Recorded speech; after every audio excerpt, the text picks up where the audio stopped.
Toyotomi Hideyoshi, anak petani yang menjadi pemersatu Jepang. Hai gigs, kalian percaya nggak ada anak petani yang justru malah jadi pemersatu Jepang pas Jepang lagi kacau-kacaunya dengan perang? Salah satu pemersatu Jepang setelah Oda Nobunaga yang berada di zaman Sengoku ini adalah nggak lain dan nggak bukan Toyotomi Hideyoshi. Gimana sih cerita awalnya dari seorang anak petani bisa jadi kepercayaan Oda Nobunaga terus ngambil alih kekuasaan hampir seluruh Jepang? Ayo kita bahas.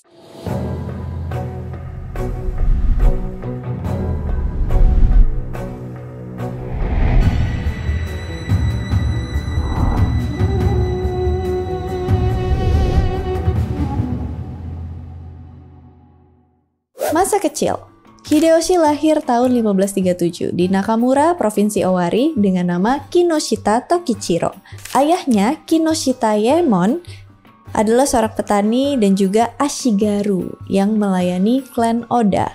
Yaemon meninggal pas Hideyoshi umurnya 7 tahun. Ibunya menikah lagi dengan pria yang juga mengabdi pada klan Oda.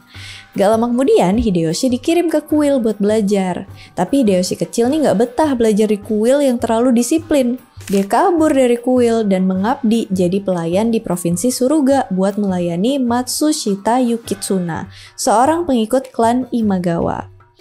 Setelah dia melayani klan Imagawa selama beberapa tahun, Hideyoshi mutusin buat kembali ke rumahnya sambil bawa kabur sejumlah uang yang dipercayakan kepadanya. Ini jangan ditiru ya gigs. Menjadi bawahan Oda Nobunaga. Tahun 1558 Hideyoshi balik ke Provinsi Owari, terus kerja di klannya Oda. Awal karirnya benar-benar dimulai dari bawah. Dia tuh mulai kerja sebagai pelayan. Karena kerjanya bagus, dia dikasih tanggung jawab sebagai penjaga kandang kuda. Ngelihat kerjanya yang bagus, terus dia dipercaya sama Nobunaga sebagai pembawa sendal miliknya. Jadi ini tiap Nobunaga abis turun dari kuda atau dari mana gitu, Hideyoshi yang nyiapin sendal buat Nobunaga. Jadi dia ngikutin Nobunaga kemanapun saat beraktivitas di luar. Hideyoshi dapetin nama panggilan kesayangan monyet dari Nobunaga karena wajah sama kelakuannya dibilang mirip monyet. Di beberapa game dan film juga gambarin wajah Hideyoshi tuh gak terlalu tampan dan tingkahnya mirip monyet. Kasian juga ya. Pada pertempuran Okehazama tahun 1560, saat Nobunaga ngalahin klan Imagawa, Hideyoshi masih jadi pembawa sendal Nobunaga. Karena Hideyoshi bekerjanya tuh sangat baik, dia juga pinter ngomong ya. Nobunaga ngangkat dia sebagai prajurit. Setahun kemudian, karir Hideyoshi yang bagus bikin dia tuh cepet jadi terkenal di kalangan klannya Oda. Akhirnya dia nikah dengan Nene, salah satu dari putri bangsawan yang masih keturunan Taira no Sadamori dan Kaisar Kamo yang menjabat sekitar 750 tahun sebelumnya. Hebat juga nih Hideyoshi. Nene lalu diadopsi sama paman dari pihak Ibu Asano Nagakatsu, keturunannya klan Toki, dari Minamoto no Yorimitsu dan Kaisar Sewa yang menjabat sekitar 600 tahun lalu. Kurang apa lagi coba Nene, bener-bener bangsawan murni. Oh ya, klan Taira dan klan Minamoto ini adalah dua dari 4 klan besar pada zaman Heian tahun 794 sampai 1185. Dua klan lainnya adalah Fujiwara dan Tachibana.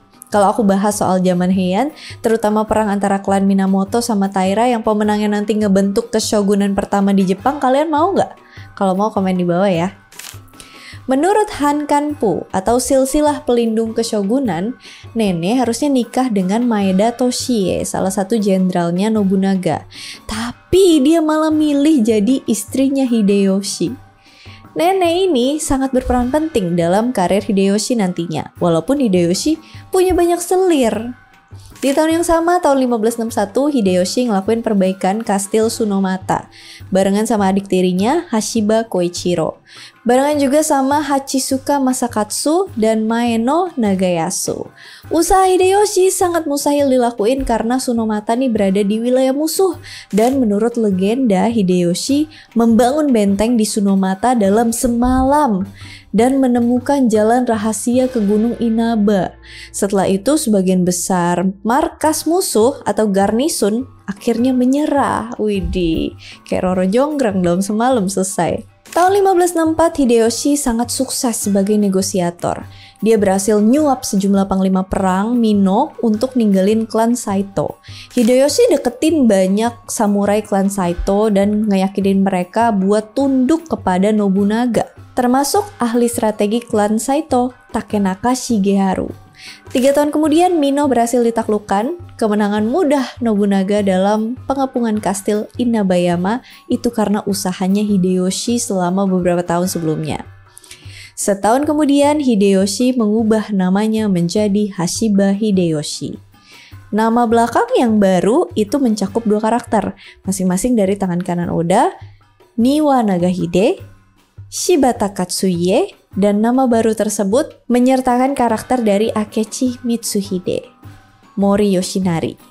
Saat Nobunaga dan Tokugawa Ieyasu melakukan serangan ke wilayah klan Asakura dan mengepung kastil Kanagasaki tahun 1570, Nobunaga nih udah dalam posisi terjepit ketika Hideyoshi minta diberi kesempatan bertempur di bagian paling belakang, dibantu Tokugawa Ieyasu supaya Nobunaga nih punya kesempatan untuk kabur.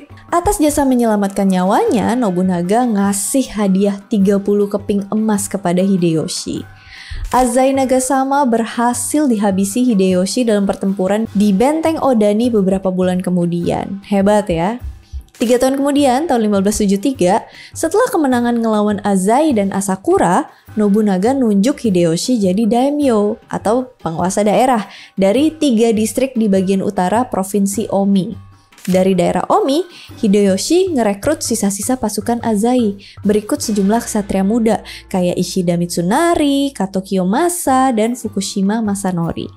Nantinya Mitsunari akan terus melayani klan Toyotomi dengan setia, bahkan setelah kematian Hideyoshi, berjuang untuk mempertahankan garis keturunan Toyotomi Hideyoshi pada pertempuran Sekigahara.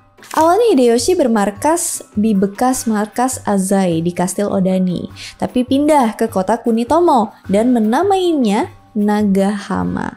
Hideyoshi kemudian pindah ke pelabuhan di Imahama di Danau Biwa, di mana dia tuh mulai kerja di Kastil Imahama dan ngambil alih pabrik senjata api Kunitomo di dekatnya yang udah didirikan oleh Azai dan Asakura.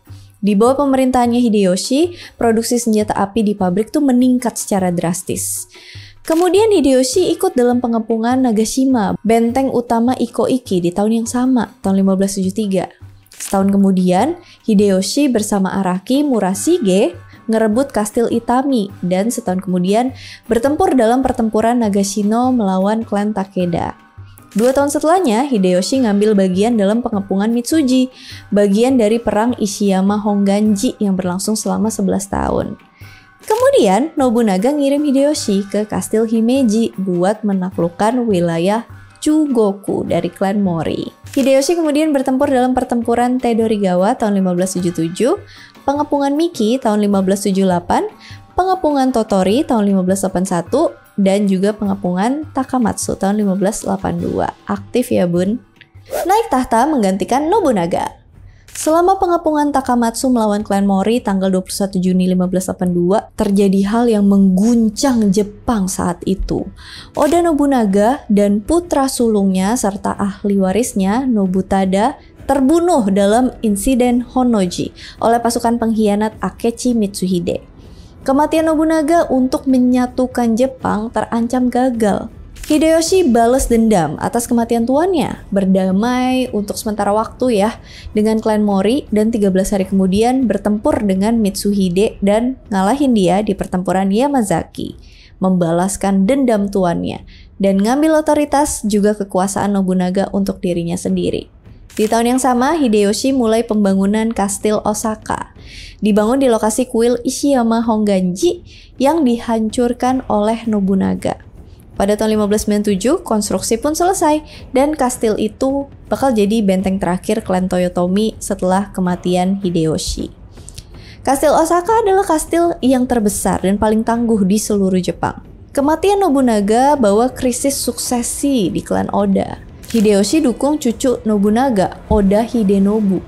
Dia bentrok dengan pengikut lain kayak Tokugawa Ieyasu. Dia tuh dukung putra tertua Nobunaga yang masih hidup, Oda Nobukatsu. Tapi pada akhirnya Hideyoshi menang dan Hidenobu jadi daimyo barunya klan Oda. Penerus Nobunaga yang sebenarnya itu adalah Hideyoshi. Kenapa jadi Hidenobu? Karena Hidenobu nih cuma anak kecil pas dia ditunjuk sebagai kepala klannya.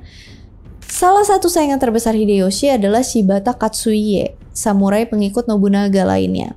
Setahun kemudian, tahun 1583, Katsuie turun dari wilayah kekuasaannya di Fukui. Dan pada pertempuran Shisugatake di utara Omi, Hideyoshi ngancurin pasukan Katsuie.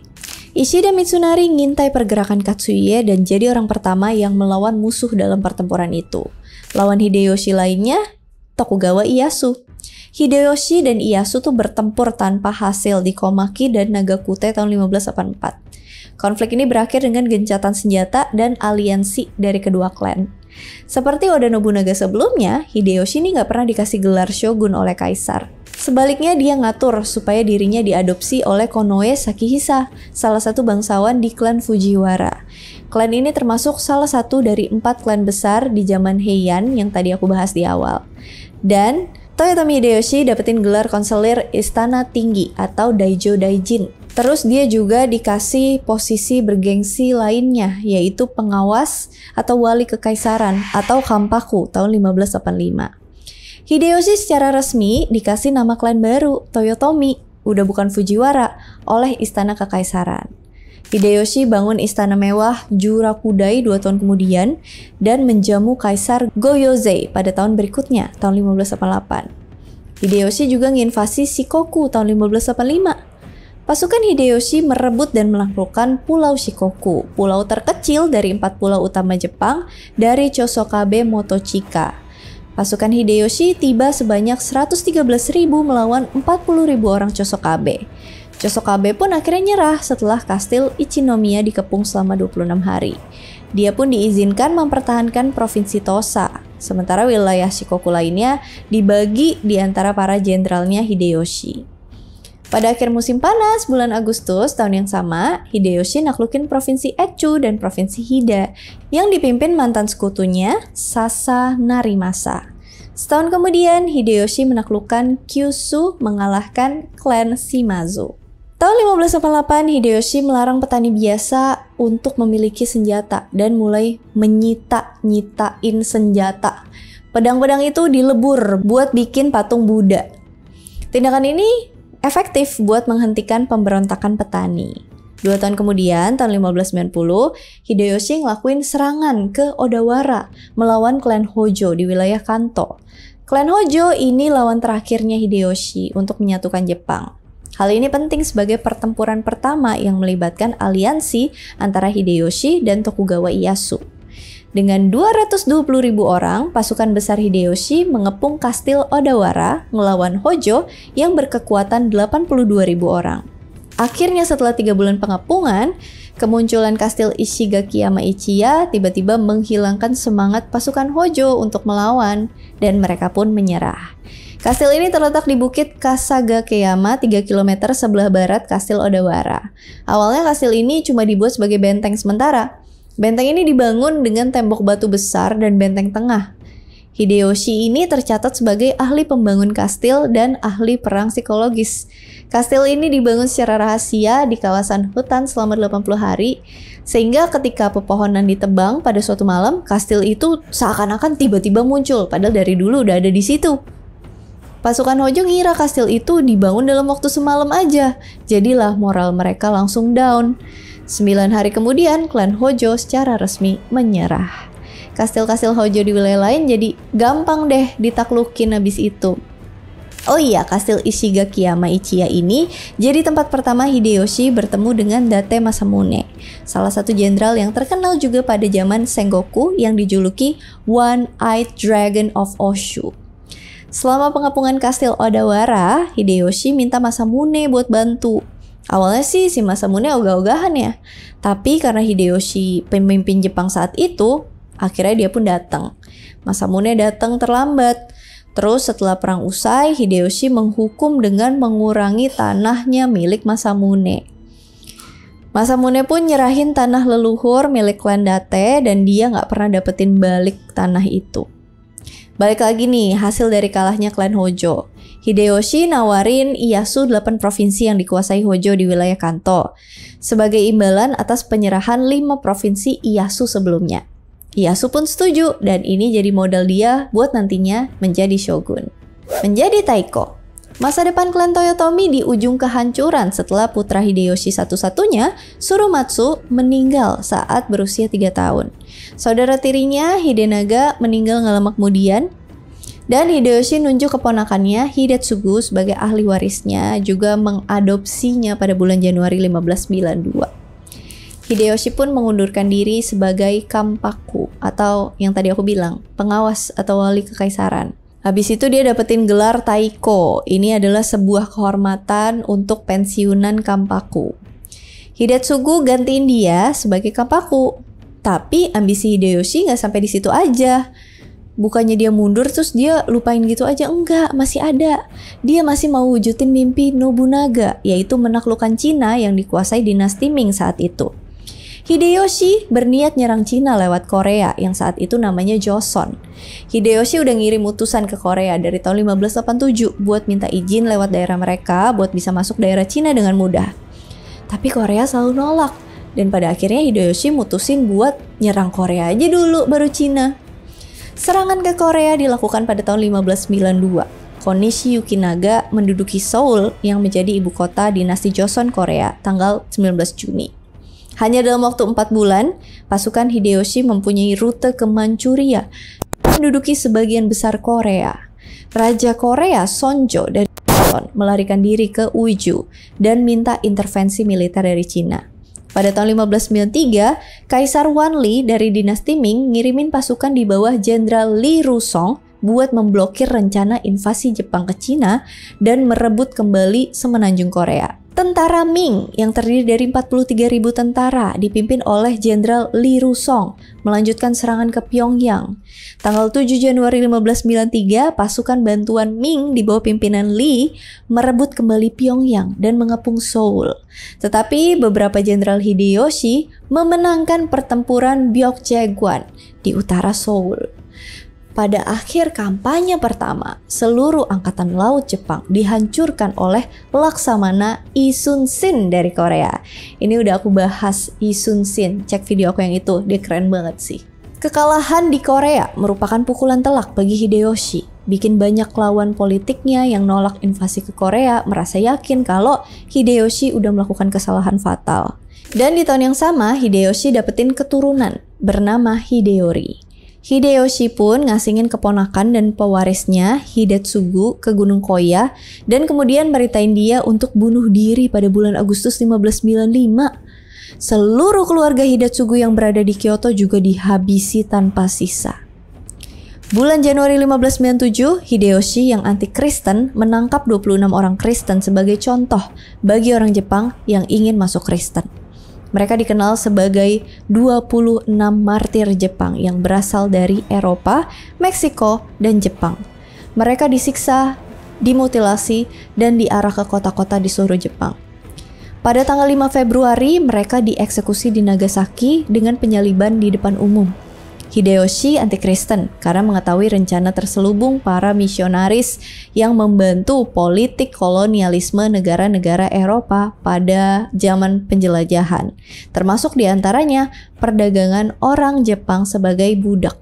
Setahun kemudian Hideyoshi nyoba naklukin Korea lagi, yang hasilnya sama saat serangannya yang pertama. Tanggal 18 September di tahun yang sama, Hideyoshi meninggal di Kastil Fushimi. Karena Hideyoshi nggak punya penerus yang cukup umur dan juga ahli, Jepang sekali lagi masuk ke dalam kekacauan politik. Hal ini pun dimanfaatin diam-diam oleh Tokugawa Ieyasu. Sebelum wafat, Hideyoshi nunjuk sekelompok bangsawan terkuat di Jepang, yaitu Tokugawa Ieyasu, Maeda Toshie, Ukita Hideye, Usugi Kagekatsu, dan Mori Terumoto untuk memerintah sebagai Council of Five Elders atau Dewan Lima Tetua. Sampai anaknya, si Hideyori, cukup umur buat ngambil alih kekuasaan. Kedamaian tidak berlangsung lama hingga kematian Maeda tahun 1599. Setelah itu sejumlah tokoh berpangkat tinggi, terutama Ishida Mitsunari, nuduh Tokugawa nggak setia kepada pemerintahan Hideyoshi. Ini memicu krisis yang menyebabkan pertempuran Sekigahara. Kalau misalnya ada yang mau aku bahas perang Sekigahara, komen juga ya di bawah. Klan Toyotomi dan pendukungnya akhirnya hancur setelah kalah di Perang Sekigahara. Ieyasu nyerang kastil Osaka beberapa tahun kemudian dan menghabisi seluruh klan Toyotomi. Nah, itulah perang. Awalnya teman bisa jadi musuh, awalnya musuh bisa jadi teman. Kalau hidup zaman itu nggak bisa baper, gigs, yang ada stres sendiri nantinya. Pengkhianatan antara keluarga juga sering terjadi dan mengeksekusi anggota keluarga sendiri juga bukan hal yang aneh pada zaman itu. Hideyoshi banyak ninggalin warisan politik dan budaya buat masyarakat Jepang yang masih bisa dirasain sampai sekarang. Selain ngambil senjata dari para petani, Hideyoshi juga memerintahkan samurai untuk ninggalin wilayahnya dan bertempat tinggal di kota kastil atau benteng. Hal ini memperkuat sistem kelas sosial selama 300 tahun berikutnya buat ngebedain mana petani bersenjata dan samurai yang punya tanah untuk jadi petani. Hideyoshi juga ngelakuin sensus lengkap di Jepang. Setelah hal ini dilakuin dan semua warga negara udah terdaftar, dia mewajibkan semua orang Jepang untuk tinggal di wilayah kekuasaannya masing-masing, kecuali mereka punya izin resmi untuk pergi ke tempat lain. Hal ini menjamin ketertiban pada saat bandit masih berkeliaran di pedesaan dan pasca perang. Hideyoshi ngabisin waktu dan uang buat upacara minum teh Jepang. Dia juga punya hubungan panjang dengan ahli teh yang namanya Sennorikyu, yang akhirnya memburuk sehingga Hideyoshi merintahin Sennorikyu buat bunuh diri. Alasannya masih belum diketahui sampai sekarang. Oke, itu dia pembahasan tentang Toyotomi Hideyoshi. Nggak nyangka ya, yang tadinya anak petani biasa, jadi pelayan, jadi salah satu tokoh pemersatu Jepang. Nextnya aku bahas Tokugawa Ieyasu ya, buat lanjutan zaman Sengoku. Setuju nggak? Seperti biasa nih, kalau misalnya ada yang mau dikoreksi, ada yang mau ditambahin, ada yang mau didiskusikan, ada yang mau di-request, komen aja di kolom komentar. Apa yang bisa kalian dapat dari karakter Toyotomi Hideyoshi? Apa moral yang bisa diambil dari tokoh ini? Komen di bawah juga ya. As always, thank you so much for watching. I hope you guys like it and I'll see you again on my next video. Bye! Barengan juga sama Hachisuka Masakatsu dan Mayano terjadi hal yang mengguncang Jepang.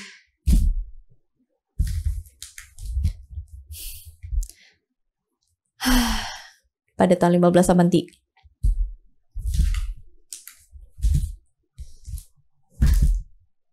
Yang dipimpin mantan sekutunya, susah banget. Di tahun yang sama, Hideyoshi mendapatkan keturunan dari Hideyori. Salah, kok dari Hideyori?